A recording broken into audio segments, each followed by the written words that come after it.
اقدام علیه ایران اسلامی بلافاصله به اهداف از پیش تعیین شده قدرتمندانه هجوم می‌آورند و به امریکای متجاوز و رژیم کودککش صهیونیستی شدیدتر از قبل درس عبرت دیگری خواهند داد. Komitmen itu terlihat saat militer Iran memparadekan rudal balistik kepada warga mereka di Teheran.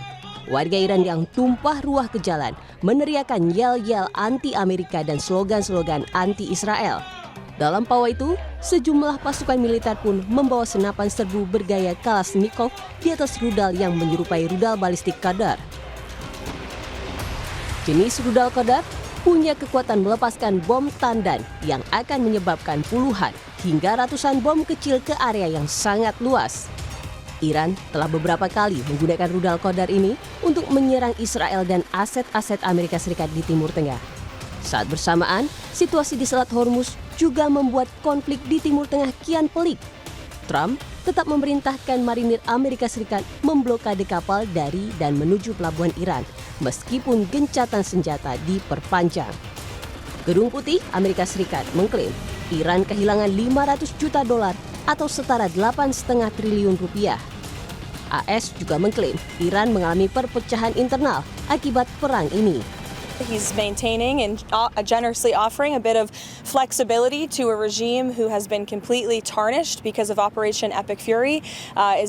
There's obviously a lot of internal division. This is a battle between the pragmatists and the hardliners in Iran right now, and the president wants a unified response. And so as we await that response, there's a ceasefire with the military and kinetic strikes, but Operation Economic Fury continues, and the effective and successful naval blockade continues as well of ships and vessels that are moving to and from Iranian ports.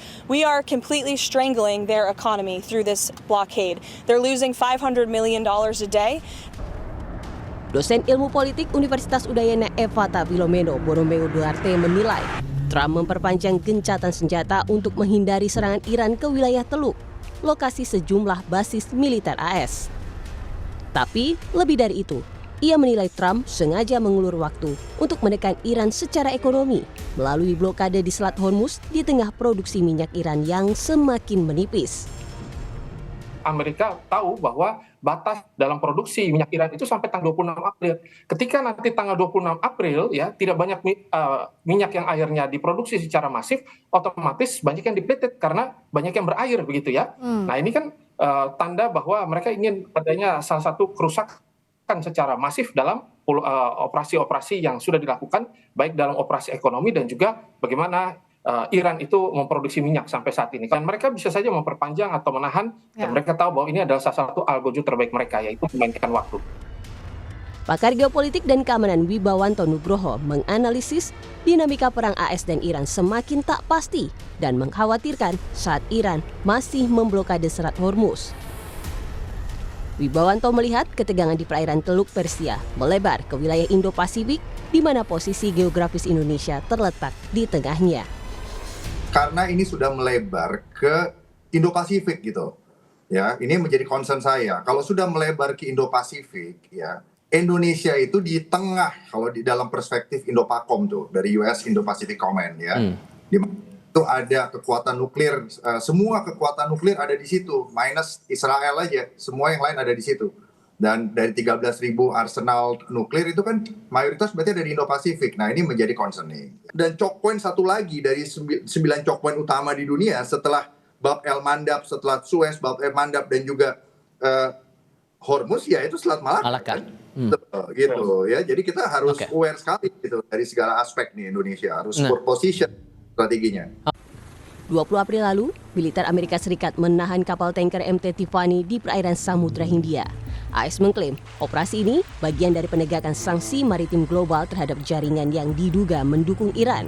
AS beralasan kapal tersebut beroperasi di bawah sanksi internasional dengan kategori kapal tanpa kewarganegaraan. Komando Indo-Pasifik Amerika Serikat mengklaim bertanggung jawab mengawasi operasi di Samudra Hindia dan Pasifik. Sementara Komando Pusat Amerika Serikat CENTCOM bertanggung jawab atas Selat Hormuz. 18 April lalu, kapal perang Amerika Serikat USS Miguel K juga terdeteksi berada di perairan timur Belawan Sumatera Utara, melintasi Selat Malaka. Menteri Luar Negeri Sugiono bilang, kapal AS lewat Selat Malaka adalah hal biasa dalam tataran Freedom of Navigation Patrol atau FONOPS. Patrol ini melibatkan kapal perang atau pesawat militer yang melintasi perairan bersengketa untuk memastikan akses terbuka bagi perdagangan dan pergerakan militer global seringkali di Laut Cina Selatan. Kapal perang Amerika Serikat ada di Selat Malaka kan banyak mengkhawatirkan adanya eskalasi juga banyak. Nah, ini gimana? Saya kira mereka biasa ya patroli di kawasan. Ada yang namanya Freedom of Navigation Patrol kan, itu bukan baru kok, bukan sesuatu yang baru. Kalau yang Pentagon baru rilis 20 jam lalu, mereka ada di Selat India ambil kapal tanker yang gonta-ganti bendera, itu katanya ada kepentingan Iran juga. Nah nanti kalau misalkan itu ada di wilayah-wilayah laut kita tuh komunikasi gimana dengan Pentagon sejauh ini? Kalau masalahnya itu belum pernah terjadi, jadi kita nggak tahu. Ketua Komisi 1 DPR fraksi PDI Perjuangan Utut Adianto bilang, tak perlu khawatir atas aktivitas kapal Amerika Serikat yang melintasi Selat Malaka. Kata Utut, keberadaan kapal AS itu bukan dalam konteks berperang dengan Indonesia. Yang jelas mereka tentu tidak memerangi Indonesia. Satu. Yang kedua, kita alhamdulillah negara kita tidak dalam posisi bermusuhan dengan siapapun. Ini yang kita bersyukur. Dan yang ketiga, kalau memang melintasi tentu nanti mereka sejauh ini tetap harus meminta izin kalau melintasi wilayah. Jadi kalau kekhawatiran dia melakukan manuver atau apa pendudukan terhadap kita, tentu itu kekhawatiran berlebihan. Tetapi kalau Cina melihatnya dari sisi yang lain, yaitu duel of superpower. Paling enggak ini proksinya masih war of mind. Tak sependapat dengan Kemlu dan DPR, Guru Besar Hubungan Internasional St. Petersburg University Rusia, Koni Rahakundini, melihat ini jadi bagian dari strategi Amerika Serikat untuk menguasai urat nadi jalur maritim perdagangan dunia, tak hanya di Selat Hormuz, tapi juga Selat Malaka. AS merancang strategi ini untuk membatasi pengaruh Tiongkok dalam perekonomian dunia. Dan konteks strategis administrasi Trump, ini blokade Hormuz ini kan tidak berdiri sendiri.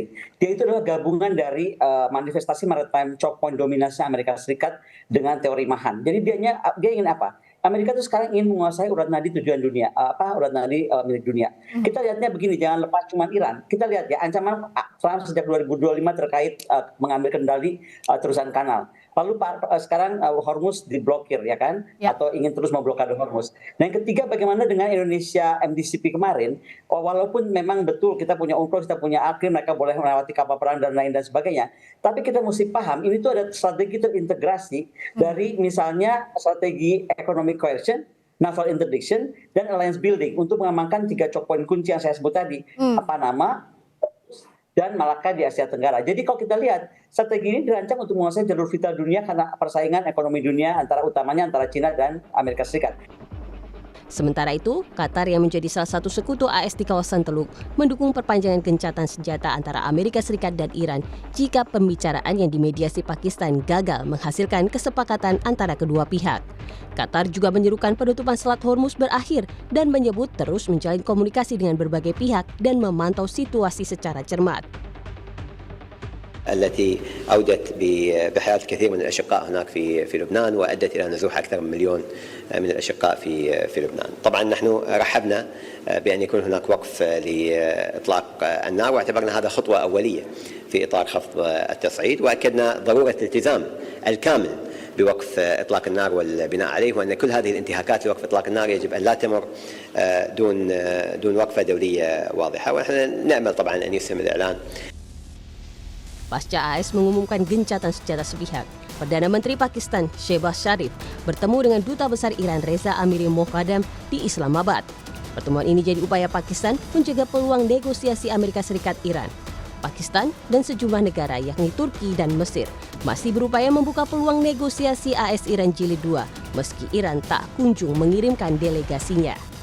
Selain sejumlah negara itu, Guru Besar Hubungan Internasional St. Petersburg University Rusia, Koni Rahakundini menilai Tiongkok dan Rusia juga terus memainkan perannya dalam upaya mediasi dan negosiasi dalam perang AS dan Iran. Jadi Beijing ini menurut saya dia diam-diam melakukan the facilitator behind the scenes gitu. Jadi itu sangat menarik. Dan jangan lupa Rusia ya, saya sampai mengambil catatan di sini biar saya nggak lupa. Rusia itu coba udah Rosatom, Direktur Alexei Likachev menyatakan bahwa dia menyatakan kesiapan membantu relokasi uranium Iran. Dan ini artinya Rusia sudah lebih maju, satu langkah lebih maju ya, karena sudah jelas ya, melihat isu uranium, pengayaan uranium yang sudah bisa mencapai 90% di beberapa aspek, itu menjadi isu sangat krusial sehingga menawarkan bagaimana kalau dipindahkan ke Rusia. Jadi bukan saja memainkan peran di Dewan Keamanan, tapi sudah further ke arah lebih konkret, misalnya pengamanan uranium dan pengayaan nuklir. Akankah mediasi dan diplomasi dari sejumlah pihak akan mampu membuat Amerika Serikat dan Iran bersedia mengakhiri perang secara permanen? Atau salah satu pihak akan menarik pelatuk lebih dulu dan mengobarkan kembali pertempuran?